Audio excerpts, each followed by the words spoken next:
Hey coach, so glad you found us on YouTube. Subscribe. Please, it doesn't cost you anything to do that. Helps us a lot. That's the first thing. Second thing is go over and check out teachhoops.com for coaches who want to get better. Let me help you put some banners and some hardware in your gym.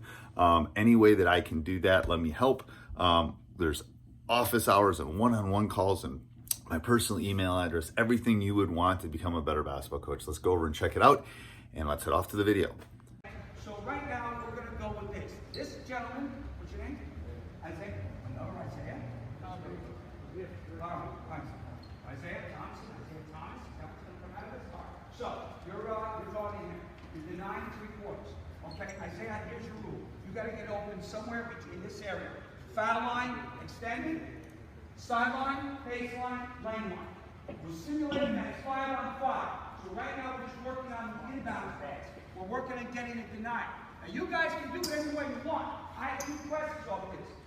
We play 3/4 with our goal being to try to make sure that if he's going to catch the ball, we don't get the 5 times he catches it somewhere near the corner, where we now have him at a disadvantage.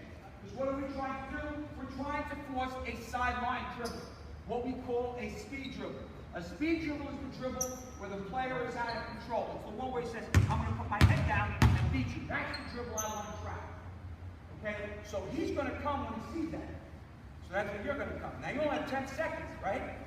I'm going to tell Isaiah he's got 10 seconds to split the trap and get over half court. Okay? So it's your job to force the ball to the sideline.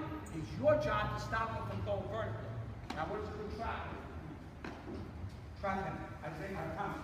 Trap him. Now obviously the ideal trap is here. Okay? This is where you're looking to trap, right? Put your foot on the side. All right, don't be out of balance. Match your feet. Put your feet together. Fall and tee with your toes. Beautiful. All right, so a couple things about trapping. You never want to be in a position where you give the guy a way to get out of it. If he's using a speed dribble, once you trap him, he's only got one way to go. I mean, unless this guy's going to bang 90 footers from here, he's only got all he can do is pass. But there's a way to avoid that as well. When he gets into the trap, your first goal is to have the 2 feet locked, the sideline covered, one hand up, one hand up. That way, you're basically telling him, if he still has his dribble, we don't want you to pass. We want you to really work on handling the ball. That's what we're telling Isaiah. Now, these guys are going to have 10 seconds. Isaiah's going to have 10 seconds to split this trap wherever it's possible. Now, let's jump into it. There are 2 types of traps we use in our 5-on-5 press. One is this guy here. We'll start somewhere here. We're making believe we're playing 5-on-5, and he's guarding somebody down here. There's a guy guarding somebody here. We got a guy in the bottom. Here's the goal. Okay, so it looks like theoretically almost like a fox. All right. He's guarding him. Okay, if the ball comes into Isaiah, and Isaiah starts a speed dribble. Okay, once he gets into that dribble mode, it's usually the second dribble. He's trying to blow by you. Then that's when you read that, you come up and you try to trap him. Okay, try to close the trap. Now, of course, if Isaiah, being the smart point guard that he is, decides to dribble backwards and try to get out of the trap, you let him move with it. And that's another key point, guys. When you're trapping a live ball handler, if he moves back away from the trap, you got to maintain the pressure. If you let him back out, you're dead. He's going to find somebody else. Okay, ready to do it? All right, you're going to have 10 seconds. Now this is the way this rotates, guys. You go after you're done to the back of the line, and it rotates like this. Next guy steps on, okay? You go from defender to point guard to guy that's stepping up. All right? Now remember, you can only pass it in this box. Ready? All right? After this, you're defending. That's right. You ready to defend? Go! Play! 1,000. Step up, guy. What did he do right? Anybody? He didn't seal what? He came straight to the defender instead of trying to... Exactly. And you didn't seal off the sideline. You gave up the sideline. I mean, that's the only space Isaiah had. Let's see if we can get some positive out of it. Go! 1,000, 1,000, 3, 1,000. Excellent. Okay, pick up the ball next time he drops. Okay? So, we're going to rotate a couple guys through, and then I'm going to show you another piece. Suppose you guys have a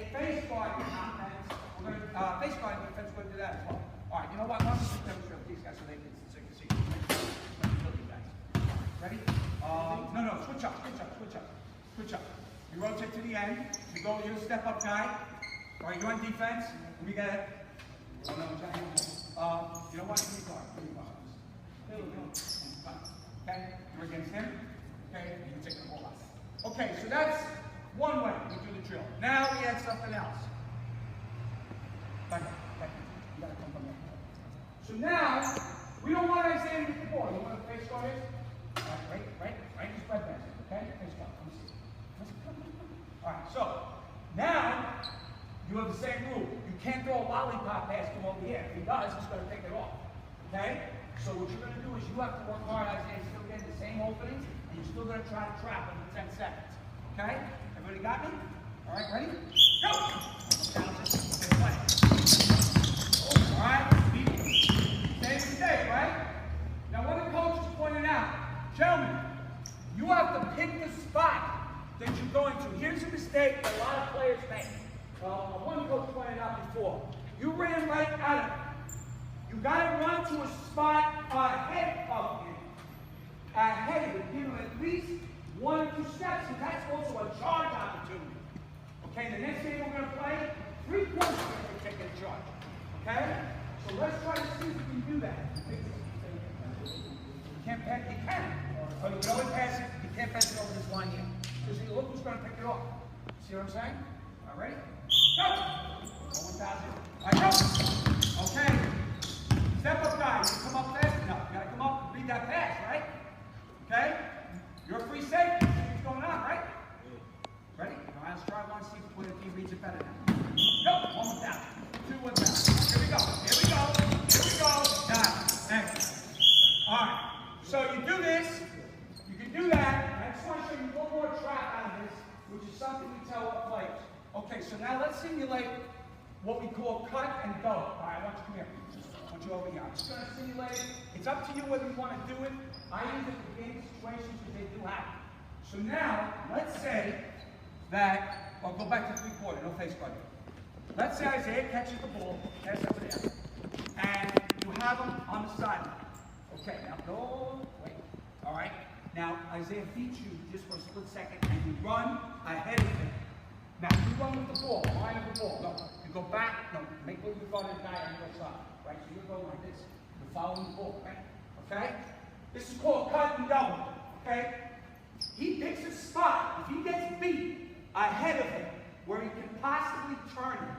When you see the turn, you come in blindside trap. You understand what I mean by that? Blindside trap. Cut, he cuts him off, and you double. All right, you got it? Well, let's just simulate. Let's just do it so the coaches can see it. I want to be able to try to have time to get a drill. All right, ready? Okay, just simulate. So let yourself get trapped. But let him catch you and turn it. So guys, watch.